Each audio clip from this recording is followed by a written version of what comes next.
Welcome to the Savvy Dentist Podcast with Dr. Jesse Green, the show where great dentistry meets great business.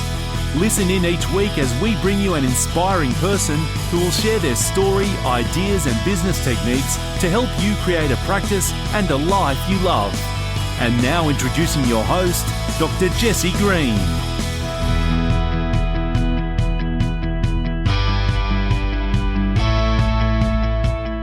Hi everyone, welcome back to SavvyDentist.com and the Savvy Dentist Podcast.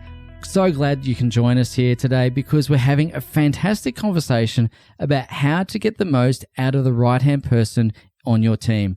Now that right-hand person may be a practice manager, it may be a business partner, it may be a receptionist, it doesn't really matter. But what we know is if you've got a great relationship with that right-hand person, the person that helps you get stuff done, then you're going to achieve your goals much faster than you would otherwise. Now my guest today is Melanie Thompson. And Melanie is the person who sits alongside me in our business. She's the person who I turn to get things done. She's the person that takes my ideas and implements them. And on top of that, she's also the person that sits with many of our practice owner clients to help them work with their receptionist, their practice manager, their business partner, so that they can achieve their goals much faster too. Now, there's not a day goes by that I don't get a message from one of our clients along the lines of the fact that Melanie's helped them achieve so much by getting that relationship with the right-hand person really firing on all cylinders. Most people might not realize, though, is Melanie has an incredible business pedigree of her own. Her background is in HR and she ran her own business for 20, 30 years in that field. So she knows how to get the most out of people. She knows how to build those working relationships really well so that the business really flourishes. And of course, those results come much faster than ever before. So in this conversation, we cover a lot of territory. Melanie is going to share with you the things that she talks about when she's working with dental practice owners so that you can take those things into your practice and apply those lessons and get results faster too. I really hope you enjoy this interview because there is a ton of gold in it. Please listen to it with a pen and paper handy, take some notes, and you'll want to listen to this episode 2 or 3 times because there's so much value that Melanie shares in this conversation that you're just going to want to listen to it over and over again and make sure you apply all the lessons from it. But for now, I really hope you enjoy this conversation with Mel. She's an absolute gem. She shares freely and openly, and I guarantee you that you're going to get a ton out of this. So here's Melanie. Mel, welcome to the Savvy Dentist Podcast. How good is this to have you here?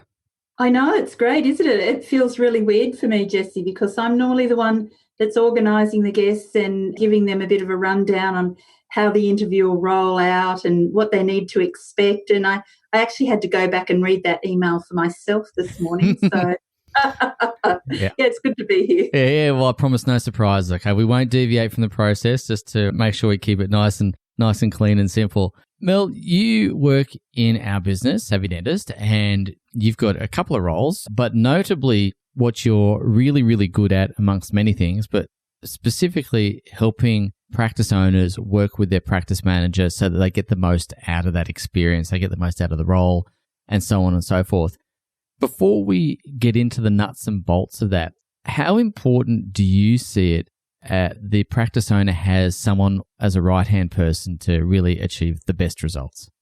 Oh, look, it's absolutely critical that there's a really well-trusted, what I would call a +1 person in the business. And there's a few reasons for that. I think the most important one is that the owner can't implement everything. The owner can't be everything. And so it's important to have that one person you can trust to implement things in your way, using your voice and delivering your vision. It eases the pressure on the owner and it'll make things happen a lot faster. I think too, a +1 has some peripheral vision around what's going on in the business. Some things that the owner may not see, some things the owner may not hear, or maybe the owner doesn't want to hear, but certainly the +1 can be that nice conduit between the team, the patients and the owner. And I think that's really important. Yeah. Look, I agree with all of that, Mel. And just for the sake of defining what a +1 is, most people might think of it as a practice manager. Does it have to be a practice manager? No, it doesn't. It doesn't have to be a practice manager. it really has to be someone that you trust to implement the way that you want implementation to be done. So it could be a key person that works at reception. It could even potentially be a partner. You may have a partner in your life that works in the practice that may be the best person to be the +1. It also could be a person who does multiple roles, who's been there quite some time. They may do reception, DA work. It's really about how you feel about that particular person and not the role they play in the business. It's about having trust and great communication. I really think that's key as well. But let's get into some of the specifics around that, because one of the things that you and I observe, and as I said, you're really at the coalface of this. You work with a lot of the owners and the clients that we have to help them get the best out of their practice manager. But equally, you work with the practice manager or the +1, I'm using that word interchangeably, to get the most out of the owner as well. And there is a two-way street there. So I'm curious to ask you, in the work that you've done, what are some of the key things that you think separate the practice owners and the practices that do really, really well compared to those that kind of go okay? Yeah, sure. That's a really good question, actually. I think it's about, well, there's a few things. I think it's really about communication and clarity. So with that +1 person, there needs to be a situation where we drop the mask, to use a phrase that you've coined it, to drop the mask. It has to be a person that you trust and you feel you can be transparent with, because ultimately that person has to deliver on your goals. So the difference really between a great performing practice and one that may be performing in a mediocre way is the communication between that +1 person and the owner. I think that's really important. There needs to be a lot of clarity, and there needs to be time together. You do need to block out that communication block where you can sit down, the two of you, and nut out, okay, let's look at the bushfires that are taking place. We've all got bushfires. But also let's have a look at what's being developed and delivered that's going to push the practice to where we want it to be. And that's talking about performance of the practice. There's quite a few little threads there I'd like to pick up, but I'm going to start with the clarity one, that particular thread. And when we talk about clarity, what specifically do you think we need to be super clear about? And then secondarily, why are we not clear sometimes? Yeah, sure. That's a bit tricky. Look, clarity really is around understanding and knowing. So the clarity piece for me, what I see take place in practices is that there's clarity around what the owner wants delivered and what that vision looks like and what good performance looks like. And sometimes there's a lack of communication about that. So there's no clarity around, well, as a +1, I want you to deliver X, Y, Z. I know that you're doing a great job as a +1 when I see A, B, C all lining up and coming together and we achieve X, Y, Z. So it is about being really specific about what good results look like and the parameters that you can use to achieve those results. And that really comes down to how you can spend money, what rostering looks like, and those types of day-to-day functions. Does that make sense? The clarity, it's really important. If you don't know what you're supposed to be delivering, it's very hard to deliver it. Yeah. And why do you think clarity is sometimes hard to achieve? Because sometimes as the owner, they might think that they're being clear, but as the recipient or the +1, you sometimes think that you know, but there's sometimes a bit of a breakdown. There's something gets lost in translation. So A, why do you think that happens? And then again, in the work that you do, what tools and what processes have you helped practices implement to bridge that gap? Sure. I actually think that it doesn't happen because of a lack of time. Time isn't being invested in that communication piece. Yep.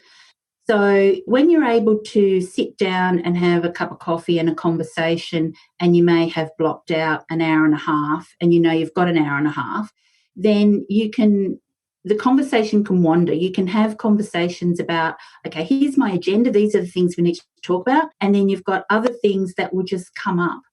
And so it is about investing time in the relationship and making sure that nothing implodes on that time. So making sure it's blocked out weekly and it's maintained. And I think preparation, if you're going to be taking the time to sit down and have some good, decent conversations, then everyone or both parties need to come to the conversation prepared. So it is about the owner knowing, okay, what do I want to talk to my plus one about? And the plus one knowing, okay, here's my agenda. These are the things I need to chat about. But also these are the other things that I can see that are coming down the pipeline that actually might be troublesome for us, or there's a great opportunity for us. But it really is having the time to talk those things through. A 10-minute conversation each day in the corridor in between patients or while you're scoffing down your lunch really doesn't cut it as a good communication piece. No, I totally agree. And I think what I see happening quite regularly is practice owners having exactly that. Well, they're trying to eat their lunch, throw a sandwich down their throat. They're trying to at the same time answer questions about this, that, and the other. And I agree, it doesn't work. So, Mel, let's just shift gear for a second, because I understand really clearly we've got to make time for communication. That's got to be quarantined. And we've got to have some structure to that. We've got to make sure that there's an agenda. Everyone knows what the outcomes are. In addition to that, from the roles perspective, we need to know what a good outcome looks like. We need to know what expectations are, and everyone needs to be on the same page around that. One of the things that I know you're really passionate about and you talk about regularly is delivering on behalf of someone else, making sure that their vision is created or turned into reality. You're also really conscious of reputation management and understanding the role of the plus one in protecting that. Can you just speak to those points for a second? Because I think people listening to this podcast would really benefit from hearing your thoughts and perspective and the work you do in that area. Yeah, sure. I am really passionate about that. You're right. I think it's really important with a plus one to have buy-in. So when I talk about buy-in, I mean being willing to deliver someone else's vision and being willing to understand the language and the thinking behind the practice owner. So the more you understand about the practice owner and what they want to achieve and how they think about things, the more you can predict what their decision making would be.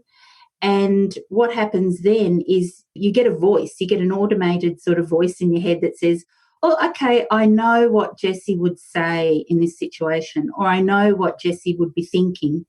So that's the way I need to deliver. So when you're a plus one, the role is to really deliver someone else's vision and to deliver it well. And to do that, you need to buy in, and you also need to understand what their language is, what their thinking is. And protecting reputation is really important. So, for example, if we're handling a difficult situation, I'd be thinking about, okay, what would Jessie be thinking now and what would he do? And that's the way that I would try and replicate my solution to that problem. So it's about taking on the thoughts and the thinking and the understanding and the language of the owner, and using that when you're out there representing the owner and the owner's business. It may not be in line 100% of the time with the way that, for example, a plus one might think or I might think, but that's not the issue. The issue is that you have a job to do, and part of that is delivering on behalf of someone else. And if you really buy into the vision of the business, that's easy. It's just done by osmosis. You pick up on thinking and language the more times that you spend with someone and the more times that you are locked away in communication. You pick all that stuff up by osmosis, but it's really valuable. So you're talking about buy-in, and I agree, buy-in is really critical. And I want to ask you how to create buy-in. Do you think that it can be created, or is it that you're just aligned or not? Well, that's... It's a tough question, I know. Thanks for that curly question. Yeah, I know. Yeah. Look, I love that question because I believe buy-in can be created, but I also believe there has to be will. So if someone is willing to buy in, then the buy-in can happen and you can create it. If there's no natural coercion or ability or desire to buy in, then I don't think you'll ever get it. And I actually think it's worth asking the question, do you want to buy into my vision and what I'm trying to deliver here? And if your plus one says, yes, I get it and I want to be part of it, then that's great. If the plus one says, I'm not quite sure what I'm buying into, then you can create it by explaining the vision, spending time communicating the vision and what good vision delivery looks like. But there may be a point, and I recognise that not everyone has the capacity to buy in. Okay. So it may not be natural. For some people, it will come really naturally, which is lovely. For others, the owner will need to work a bit harder for it. And there may be times when there's just not the capacity to buy in. And that may be because they just really see the role maybe as a come in, do it, go home sort of job, and not willing to say, well, what's here that I can contribute? How can I make a difference? What can I carve out here for me that's long-term, that I can enjoy?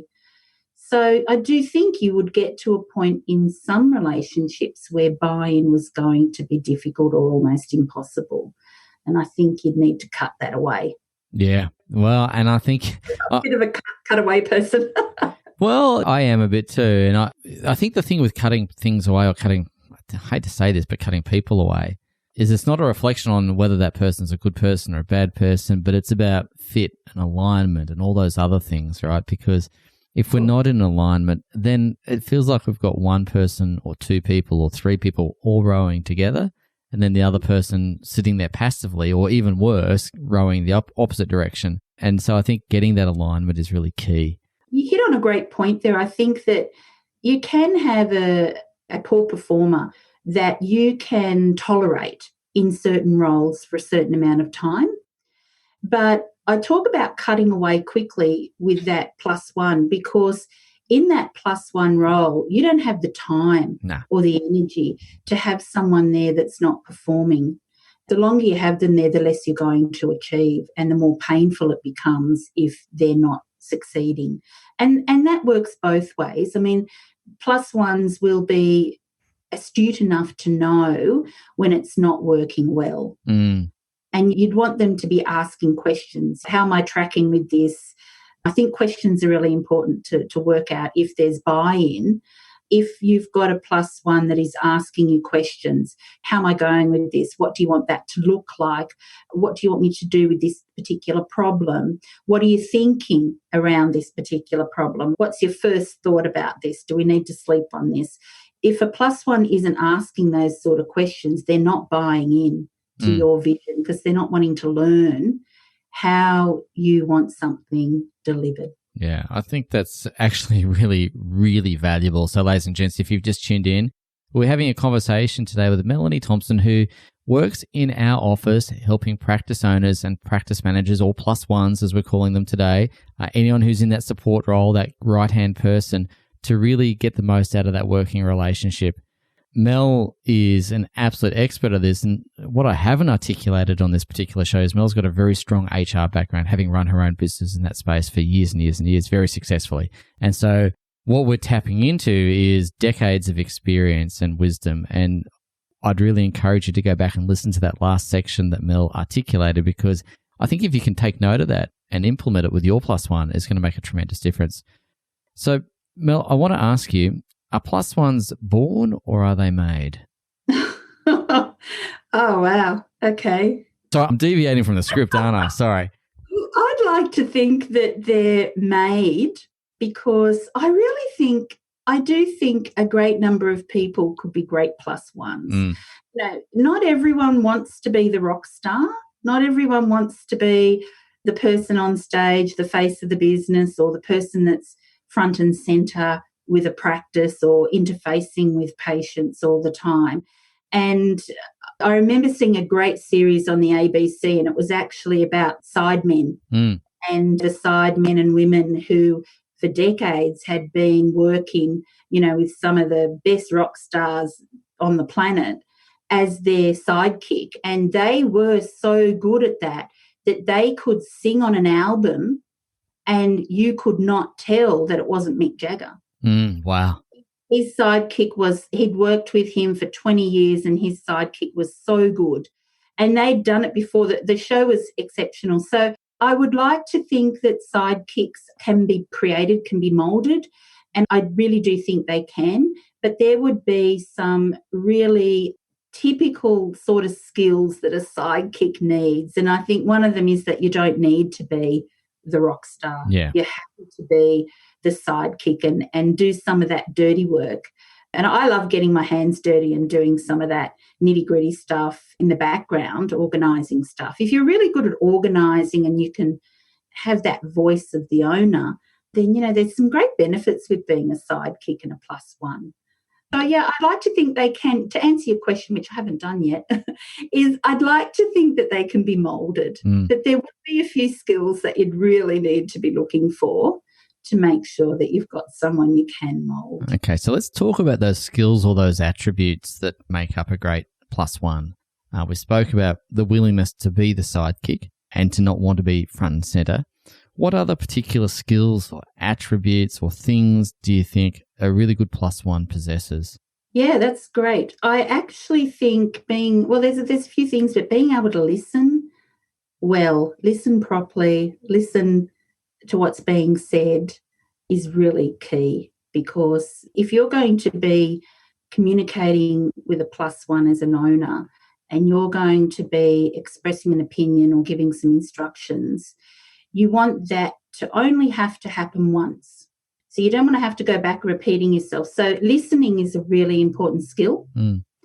And I think executing, being able to go away and make things happen. And that may mean really being quite good at time management, being able to fit a lot into the day. So listening, executing, being great at time management, and having really good, I think, conversational skills. Because really, in a plus one role, no matter what industry you're in, you're going to have to talk to people on behalf of the owner. So, if there's a refit or a rebuild, you might be talking to builders, project managers, designers, etc. You might be talking, to employment agencies. You might be assisting with interviewing new team members. You're talking to suppliers. You may be actually even managing some of the personal things in someone's life. So communication, the ability to be welcoming, cheerful, and come across as professional on the telephone, that's really important too. Yeah. Have I given you too many? No, I think that's a really good list. It's very comprehensive. And I think they're all the things that you do intuitively. Well, maybe not intuitively. I shouldn't assume that. You do all of those things. Did you learn those things, or did you have some of those skills intuitively? I actually think I went into self-employment in my early 20s, and I think I just had to do it. So I can't say there was a point where I went out to purposely learn those skills.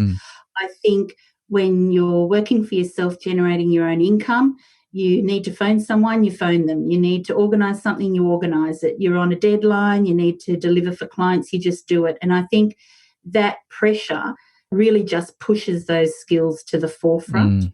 I don't actually think you're really conscious of it at the time. But I love talking. I mean, anyone who knows, all our clients know, anyone who knows me, anyone who knows us, they all know that I love talking. So I love talking on the phone. I could be on the phone with people all day. Yeah. I love it. I love being on Zoom. I love being on the phone. So, yeah, that comes natural. Well, you do that well. You do that very well.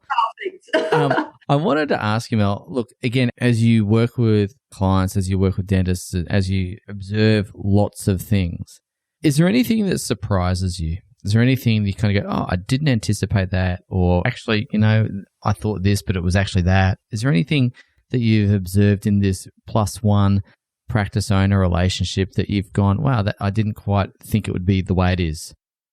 Yeah, look, that's a really good question. I actually think the thing that probably surprises me the most is, which is a good thing, it's some owners' ability to get a plus one relationship going. Like I actually think I've seen some really good plus one relationships develop, and they've been instrumental in pushing the practice along. And I think one of the things that came up for me a few months ago when I was on a call with some clients and a plus one was that the client said to me that they actually attributed their mental health, their capacity to feel happy in their business to the +1. And I thought that was a really beautiful comment. And it stopped me in my tracks, and I said, wow, let's just revisit that for a minute, because I think what happens is +1s get rolling along and we don't go back and say, hey, thanks, appreciate it sometimes. We don't have time for much of that. So in that moment, I said, oh, okay, let's put the brakes on. I want to go back and revisit that. And what the client was saying was that he was trying to do everything himself, thinking he needed to do everything himself because he was the best person at it. And it was when his +1 just said, oh, look, you're driving me crazy. Just stop it. Give me that. I want to do it. And as they developed trust and he handed over more and more things in his personal life and in the business life that the +1 then went on to organise, he started to feel much less stressed, and he started to be able to think about the business long term instead of having his brain full of what's happening tomorrow, what's happening Thursday, Friday, thinking about the very short term actions that needed to be taken. But once he was able to delegate some tasks across to his +1, his brain emptied out a little bit and he was able to go, oh, wow, I'm actually thinking much clearer, much better, and I can think more long term because I'm not worried about what the roster looks like next week, or are we going to be hiring that person before Christmas. He said, I don't have those worries. And so he was able to focus on other things and be a little bit happier when he got home from work, which was really That's good. A massive thing. Yeah. So, there can be great benefits. I've seen some really good things come from those +1 relationships where the owner, it's a win-win situation, but the owner definitely is a winner from it, and so is the +1. So I wanted to ask you, Mel, because there'll be people listening to this podcast probably driving their car or on their way to work or on their way home from work or whatever. I wanted to ask you, for people listening who think, wow, I'd really like to develop that kind of relationship with my +1. I don't quite have it now. How do you begin the process of finding how to build that relationship? Sure. Yeah, that's a good question. I think it needs to be verbalized. I think that to really cement that relationship, the owner needs to take the +1 out for a coffee away from the business, not sitting in the lunchroom or in one of the surgeries. It's really about taking the +1 out to a different location and saying to them, look, I really want us to talk about how we can work better together, and I'd love us to go out for a coffee and just talk through that. And I think at that coffee, it's great to just be able to say, hey, look, I've listened to this podcast and I really want to make our relationship stronger, and I really want to know what makes you happy and what makes you tick, and I want you to understand what makes me tick, and I want us to work together for the betterment of the business. So let's try and do that. And then it's really about blocking out time to sit and talk together. Yeah. The owner needs to drop the mask, and so does the +1. And it needs to be a really transparent meeting every week about what's working, what's not working, how can we fix it, what can I do to make things run the way they should be. It's not going to happen overnight, but you'll find having those regular blocks of time together is going to be really important, and telling the +1, hey, I want us to rock. I want our relationship to really rock. I really think we can do this. And I think that's really how you start the conversation is to get out of the practice and meet in a different environment. So I think, Mel, I love that. And there's some absolute pearls of wisdom there. So again, ladies and gents, please just go back and rewind the last 30, 40 seconds and have a listen to that. One last important question for you, Mel. And this is around managing risk, right? This is around managing risk. And with the +1, you've got that strong relationship. Someone might be thinking, wow, am I going to build in key person risk into my business if I have that such a strong relationship with that one person? And the answer is probably yes, candidly. So how do you mitigate some of that risk? Because if a +1 were to leave, it would leave a big hole in the business. If you've got a really great relationship, And I'm not saying that they're going to necessarily leave through acrimonious situations. It could be that there's a change in family circumstances. Anything could happen, right? But how do you, firstly, do you think there's risk there? And then secondarily, what strategies could you put in place to try and minimize or mitigate that to an extent? Sure, yeah. Look, yes, I agree with you. There is risk there. But without risk, you don't get results. Okay, so that's the way I think of things 100%. In life. Yeah. And I think the risk will pay off. I think it would be very hard to have 2 or 3 plus ones in the business that work as well as 1 plus 1. But what I'm saying is you can dilute the risk by making sure that the key tasks that that person does are known by others. Mm-hmm. But the risk is still going to exist in regard to the relationship that you have. So that risk will always be there.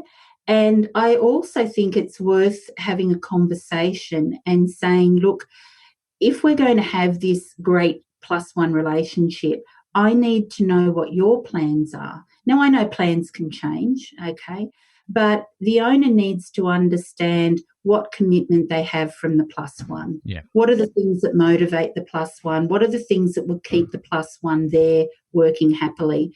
What are the things that the +1 might need from the practice or the owner to really feel that they're making inroads and that the job works for them as well? So, yes, risk is there. You can mitigate risk by teaching tasks. It's very hard to teach or to have that relationship mitigated completely when it comes to risk. There won't always just be 1 + 1. I think if you're replacing a +1, you can do that. Once you've had one great +1, I'm sure you can have others. But I think it's something that there will always be some type of risk around that. Yeah. And also, too, for example, a +1 wouldn't walk out in a week. No. A +1 has the sort of relationship where if there was a change in circumstance, that you'd be talking about how can we try and make this work, or what can we do to make it work, as opposed to being someone who would leave in a week. +1 would be talking through the changing circumstances with the owner and trying to work out a way to reduce that risk as well while they're in the job. Yeah, totally agree. And I love that point that you make, Mel, that there is always going to be risk there. And with that risk, without taking that risk, you're not going to accelerate your practice. So just to wrap things up, Mel, if a practice owner and their +1 really get this together and it's working brilliantly and well, what sort of results have you seen come about as a consequence of developing a great +1 relationship? Oh, sure, yeah. So some of the results I've seen, well, firstly, the owner can concentrate on the high-end value work and the high-end thinking. Yep. So they're not muddied down in the weeds anymore because they're not looking over orders or they're not checking up on things. They've got that trusted person that's reporting to them on what's going on. So they don't need to look for the information they want about their business. The information is there for them. So they can get their thinking up at that sort of 50,000 feet level where they're thinking bigger and smarter and clearer. So that's one, certainly, success stories that I've seen multiple times over. The other thing is that the practice can accelerate faster. If you've got an implementer, if you've got a person that can execute on your behalf, then while you're in there treating those high-end value patients, you've got someone there executing all of the strategy and the business acumen that's needed to really push things along. Now, whether that's marketing or managing the team or managing performance of team members, but the accelerator is on in the practice. So the other thing is there's no time lag. So, for example, if you have an owner make a decision about something they want to implement, they don't have to do it themselves, they can communicate that to someone else, then there's no time lag between having that great idea or that great thought or bringing back that great idea from a conference and implementing it. You've got someone there that you can pass these things to all the time. So things happen a lot faster and the financial results are much clearer because when you've got someone following up on your behalf with other team members and they're looking at the performance of other team members, then that is another way of making sure that you don't have to do it yourself. And when you don't have to do it all on your own, you've got a lot more energy, you've got a lot more capacity to do the things you want to do. And I've seen some practice owners reverse themselves out of the practice very, very successfully by having that +1 person there. And in particular, that +1 is there the days the owner isn't. So still that lovely, seamless performance from team members, because the +1 is looking after the interests of the owner. The +1 has the back of the owner, they have their back. Yeah. And that's what it's about. And team members know that. So that driving force doesn't always have to come from the owner, which is exhausting. Right? It's exhausting. Yep. So it's great to be able to share some of these situations. So financially, the results can really shine through. Yeah, I love that. So effectively, make some more money, have some more time, and have some less stress in your life is a bit of just to round it out there. Sounds fantastic. Sounds very familiar to me. Yeah. Sounds fantastic. Yeah. Yeah, it's a well-used phrase, that one. Mel, you've been really generous with your time today. So firstly, on behalf of all our listeners, I want to say thank you so much for lifting the lid on some of the work that you do to help practice owners with their teams, with their +1 in particular. You add a tremendous amount of value to the clients that we work with, and I'm regularly receiving feedback that's really complimentary about the work that you do with them. And on a personal note, thank you for all the work you do to help and support me. It means the world. Oh, that's lovely. Thank you. That's beautiful. Thanks so much. I love it. I love working with you. You know that. That's good fun. And I love our clients too. I love it too. All right, Mel, well, thank you so much, and we'll catch you when I get back to the office. Okay, terrific. Thanks. Bye. Bye. Thank you for listening to the Savvy Dentist podcast with Dr. Jessie Green. For more free tools and resources, join the free Facebook group. Visit drjessiegreen.com/Facebook. And for more episodes, visit drjessiegreen.com/savvydentist.